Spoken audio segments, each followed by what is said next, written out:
Assalamualaikum, selamat datang di acara Parenting dan Kesehatan.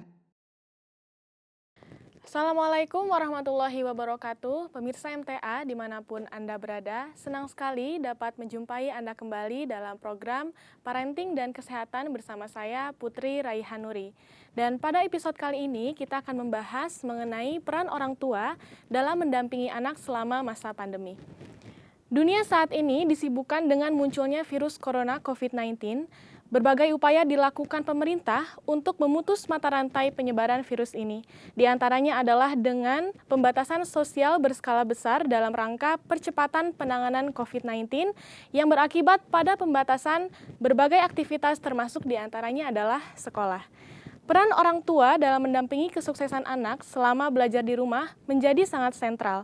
Peristiwa pandemi COVID-19 yang terjadi di hampir seluruh dunia ini menunjukkan semakin pentingnya peran keluarga dalam mengasuh, merawat, dan juga mendidik anak. Oleh karena itu, kita akan membahas hal tersebut dan kita sudah tersambung dengan tamu istimewa kita yaitu Ibu Dewi Septrianti sebagai Principal Bright School Jakarta. Langsung saja kita sapa beliau. Assalamualaikum warahmatullahi wabarakatuh, Ibu. Waalaikumsalam. Selamat pagi. Iya, apa Alhamdulillah kabar? sehat. Mbak Putri bagaimana? Alhamdulillah. Alhamdulillah. Alhamdulillah baik juga, sehat Ibu. Baiklah, langsung saja ya Bu, kita mulai Iya, pembahasannya.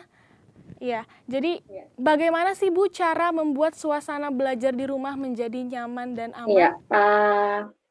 Ini terkendala karena COVID, akhirnya anak-anak kan harus belajar di rumah nih, ya kan? Nah, jadi memang peran orang tua di sini sangat penting sekali, khususnya dalam mempersiapkan tempat belajar anak yang menyenangkan, ya, membuat suasana yang kondusif untuk anak-anak belajar.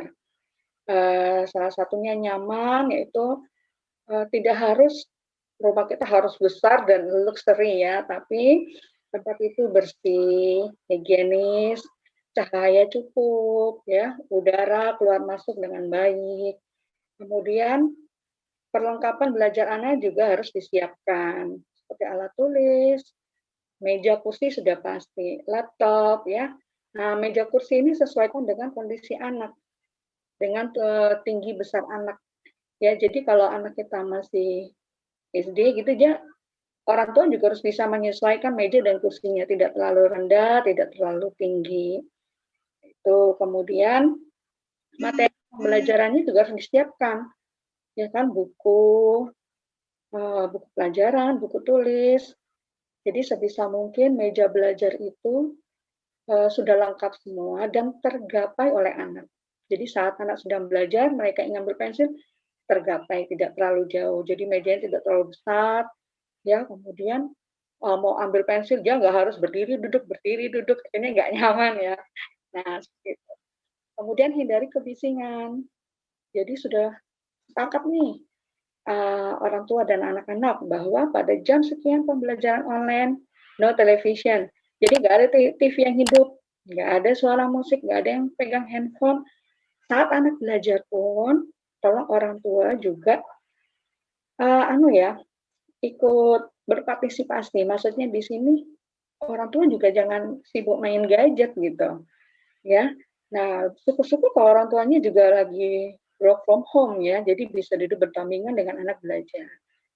Jadi yang paling penting hindari kebisingan, tempat yang nyaman, jangan karena orang tua lagi masak maunya, "Udah pindah sini aja dekat meja makan." Padahal di meja makan tuh banyak, ada tempat kerupuk, ada sendok, ada kemudian ibu lagi masak di dapur, akhirnya kecium bau masakan nih, anak-anak nggak konsentrasi juga. Dan jujur saja kalau anak-anak belajar di dekat dapur, kemudian tercium bau masakan, itu akan membuat mereka tidak hanya terganggu ya, tapi juga ada rasa mual gitu ya, karena mereka kan harus konsentrasi. Jadi tempat belajar dan aman, nyaman, dan yang terang pastinya pencahayaan yang cukup. Baik, lalu bagaimana Bu cara mengatur kegiatan anak nih selama di rumah? Kalau untuk waktu, orang tua pasti sudah ada koordinasi dengan guru ya, khususnya jadwal belajar. Nah, jadi orang tua tetap harus bersama anak. Jadi saat pengaturan waktu pun bukan, hanya orang tua aja yang menentukan, tapi harus diskusi dengan anak-anak, ya. Jadi waktu belajar online, aktivitas pagi, anak-anak harus tepat waktu dan orang tua harus, eee, membuat, situasi betul-betul siap ya. Jadi anak-anak harus sarapan dulu sebelum mereka belajar dan, eee, udah betul-betul siap. Jadi nggak ada lagi orang tua mondar-mandir di depan anak ya, masih nyuruh anak ini itu. Kemudian jangan lupa waktu untuk ibadah dan istirahat. Ya, jadi, saya rasa guru atau sekolah pun sudah membuat jadwal pelajaran yang baik ya, jadi tidak harus harus Zoom dalam waktu yang lama, biasanya setelah Zoom ada waktu untuk pembelajaran mandiri ya, seperti itu. Kemudian waktu istirahat yang cukup. Jadi apalagi anak-anak yang di bawah umur, orang tua wajib memberikan waktu anak-anak untuk istirahat, untuk tidur siang. Nah, kemudian juga, jangan lupa anak-anak itu masih butuh bermain, nggak hanya anak-anak, remaja pun butuh santai, butuh, hangout sama temennya ya, walaupun online ya. Nah, jadi sediakan waktu mereka juga untuk menyalurkan hobi atau, untuk bersantai dengan keluarga atau dengan teman-temannya. Kemudian olahraga, lakukan olahraga bersama dengan anak-anak. Ya, karena jika badan anak sehat, pikiran jernih, mereka bisa mengikuti pelajaran dengan baik. Dan orang tua pun jika badan sehat, pikiran sehat, emosi terkontrol, ya, berpikiran positif. Jadi, eee, karena memang di sini saat pandemi ini orang tua memang, dilanda ini ya, sedang diuji kesabarannya, emosinya. Nah, kalau kita rajin berolahraga, kemudian pikiran sehat, berpikir positif. Nah, saya rasa orang tua bisa mendampingi anak dengan baik. Baik, baik.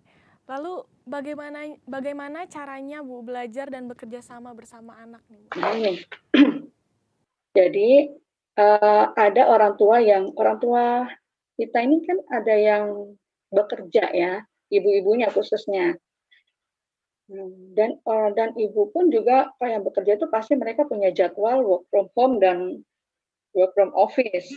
Nah, pada saat work from home itu ataupun ibu yang tidak bekerja sekalipun, nah sekali lagi tetap membuat jadwal ya. Jadi bersama anak membuat jadwal, kemudian dampingi anak belajar, khususnya anak yang kelas bawah, kelas 1, 2, 3. Tetap mendampingi, harus orang tua mendampingi ya. Dan, mohon orang tua nih juga nih paling sering nih, yang namanya kelas bawah itu, bapak ibu nggak perlu harus masuk frame ya, frame Zoom ya, gitu. Nah, cukup dampingi anak di samping, kemudian jangan mendikte anak pada saat anak sedang belajar, kelihatan di Zoom gitu ya. Biasanya anaknya ditanya sama gurunya, "Ayo Putri, nomor 3 tadi Miss tanya apa? Dijawab." Nanti anaknya kan masih berpikir ya, tapi orang tuanya udah, nah dia kan nggak konsentrasi ya, kan orang tua suka kode-kode gitu. Iya, iya. Ya, kemudian yang intinya yang pasti, siapkan meja dan kursi untuk duduk bersama dengan nyaman, ya. Kemudian juga, tetap motivasi anak, beri tahu kepada anak bahwa kondisi ini memang kita harus seperti ini. Kamu belajar di rumah, mama bekerja di rumah. Jadi kita sama-sama, enggak kamu aja loh yang belajar, mama juga harus bekerja dari rumah. Yuk kita sama-sama yuk. Nah, seperti itu. Kemudian bila orang tua juga melakukan hal yang sama, anak-anaknya merasa, "Oh iya ya, ternyata bukan aku aja ya yang kena imbas masalah Covid ini, nggak hanya aku aja belajar, mama juga," gitu. Kemudian atur waktu bersama anak lah. Sekali lagi jadwal itu paling penting ya. Atur waktu. Jika anak, setelah Zoom mereka kan ada waktu ya untuk pembelajaran mandiri. Jadi tanpa Zoom. Nah itu mohon orang tua juga rilekskan diri dulu, ya kan menemani, mungkin anak butuh minum ya, butuh, camilan. Jadi jangan orang tua tetap sibuk bekerja. Nah itu mereka akan merasa senang didampingi sama orang tua. Baik, baik. Lalu Bu, apa yang harus dilakukan agar anak bisa lebih paham dengan materi yang dia Ya, pelajari? bukan hanya anak saja ya saya rasa ya, tapi orang tua juga harus paham. Ya, itulah pentingnya kenapa orang tua harus menjalin komunikasi aktif dengan guru. Ya, jadi guru pasti sudah memberikan lesson plan atau jadwal pembelajaran, ya materi pembelajaran untuk seminggu. Karena ini pemerintah sudah menyarankan bahwa kurikulumnya disederhanakan karena keadaan seperti ini, ya. Jadi mau nggak mau pasti guru membuat lesson plan baru, jadwal pembelajaran baru. Nah, itu orang tua juga harus paham dan kalau bisa tempel di dekat meja belajar anak, jadi sudah tahu nih materinya seperti ini. Mau nggak mau orang tua boleh dong sekali-sekali buka bukunya anak lihat, ya. Nah, dan juga ajak anak terus diskusi, apa kesulitan belajarnya, ya kan. Kalau misalnya orang tua belum paham, tidak tahu, jangan menjawab, gitu ya. Lebih baik tanyakan ke gurunya dulu bagaimana. Seperti ini. Dan yang kalau sudah kondisi seperti ini yang dibutuhkan itu adalah diskusi. Karena saat belajar di sekolah, anak-anak itu banyak berdiskusi ya dengan guru, dengan teman-teman. Itu juga mereka butuh di rumah gitu ya. Jadi jangan biarkan anak belajar. Biasanya orang tua sudah bisa tahu tuh kondisi anak. Biasanya kalau dia duduknya sudah nggak bisa tenang ya, kanan kiri, resah apa itu dia menandakan bahwa dia itu sedang bingung. Ya, biasanya orang tuanya tolonglah dekati, ya, ada yang nggak bisa nggak? Sekali lagi, itu di luar Zoom, ya, di luar Zoom atau Google Meet ya. Nah, ada yang nggak ngerti, coba sini ngomongin dianuin sama mama yuk, diskusikan. Nah, gitu. Dan juga orang tua jangan sungkan-sungkan untuk berkomunikasi dengan orang tua yang lain. Makanya kita di sekolah juga mengharapkan peran aktif orang tua. Jadi mungkin dibuat grup ya, WA grup per kelas ada gurunya, ada wali kelasnya, kemudian orang tua yang lain. Nah, bisa diskusi di situ. Jadi mau nggak mau sebenarnya pandemi ini juga bawa sisi positif ya. Akhirnya orang tua jadi tahu materi belajar anak. Biasanya nggak mau tahu ya. Yang Oh dibutuhkan iya itu, yang betul. ditagih orang tua apa sih? Nilai, nilai, nilai, nah, gitu kan. Nilai Nah, ya jadi betul. sekarang mau nggak mau mereka harus belajar. Ya itu sisi positifnya di situ dan quality time akhirnya karena sering diskusi dengan anak jadi semakin dekat Baik. dengan anak. Lalu pertanyaan selanjutnya Bu, apa yang harus dipersiapkan orang tua nih untuk menyambut sekolah Ya, normal? yang pasti satu kesehatan anak, ya kan kesehatan anak itu yang paling penting. Kemudian persiapkan semua biasanya karena sudah merasa enak di rumah kelupaan nih, ya kan. Jadi semua peralatan anak, buku anak harus ditata kembali bahwa untuk kedepannya akan belajar lagi, ya.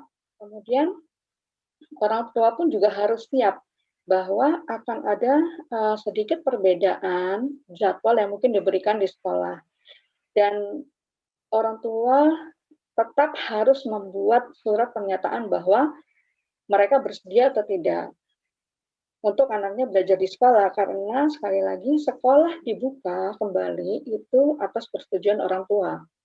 Nah, jadi orang tua ini harus betul-betul mempersiapkan bahwa anaknya ini sehat lahir batin, ya, dan siap menghadapi bahwa anaknya ke sekolah itu akan bertemu dengan orang lain gitu.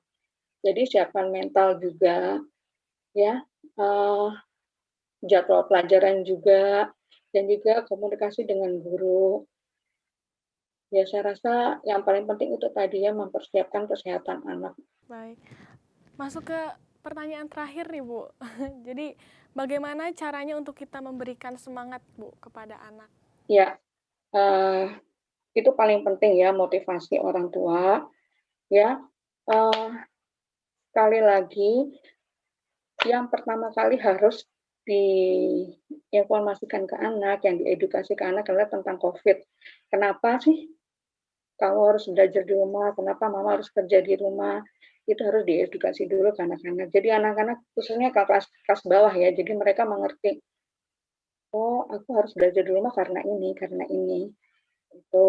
Kemudian tetap motivasi belajar. Katakan ke anak-anak bahwa walaupun di rumah kalian tetap belajar, ya tetap bersekolah gitu. Makanya ada kayak di sekolah saya itu anak-anak walaupun di rumah mereka tetap berseragam sesuai hari sekolah, walaupun di rumah, ya. Jadi anak bisa merasa dia sekolah, ya.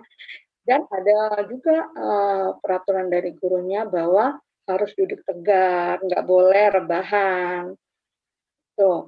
Kemudian orang tua juga, tidak hanya memberi motivasi dan penyemangat belajar, sekali lagi pendidikan utama itu dari rumah.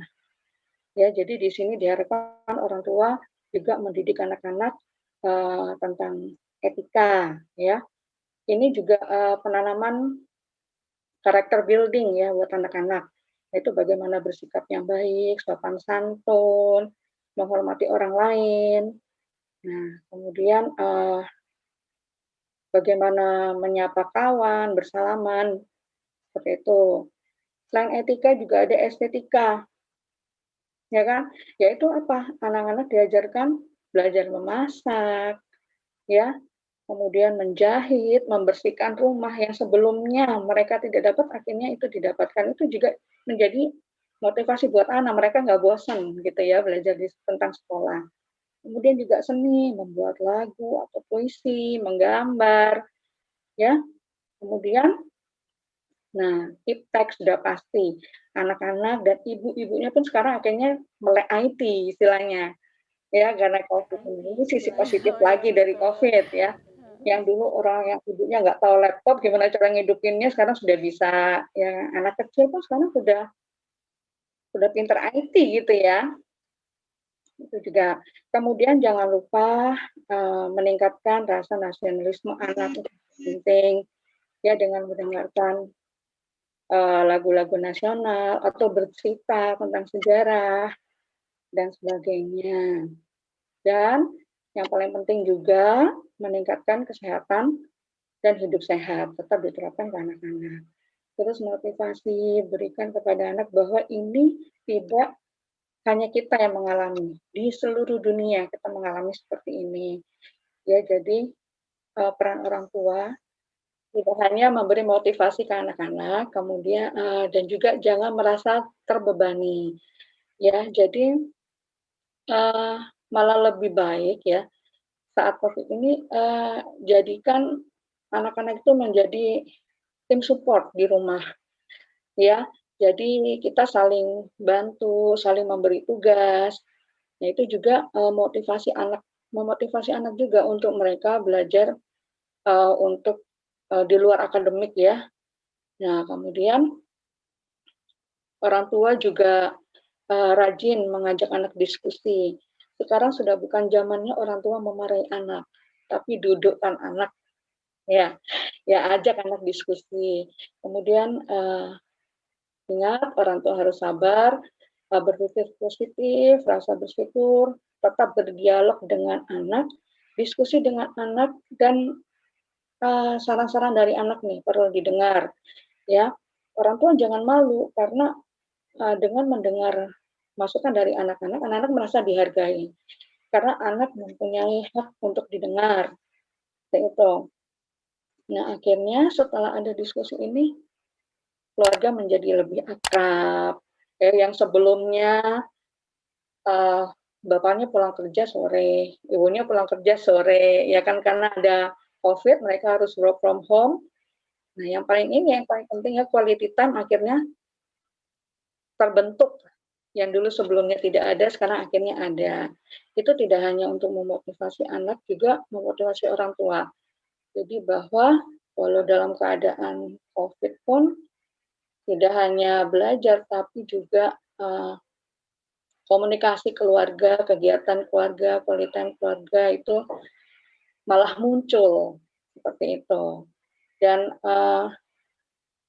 ingat, sekali lagi peran orang tua, memotivasi itu paling penting dan tidak hanya memotivasi anak, tapi memotivasi diri sendiri juga.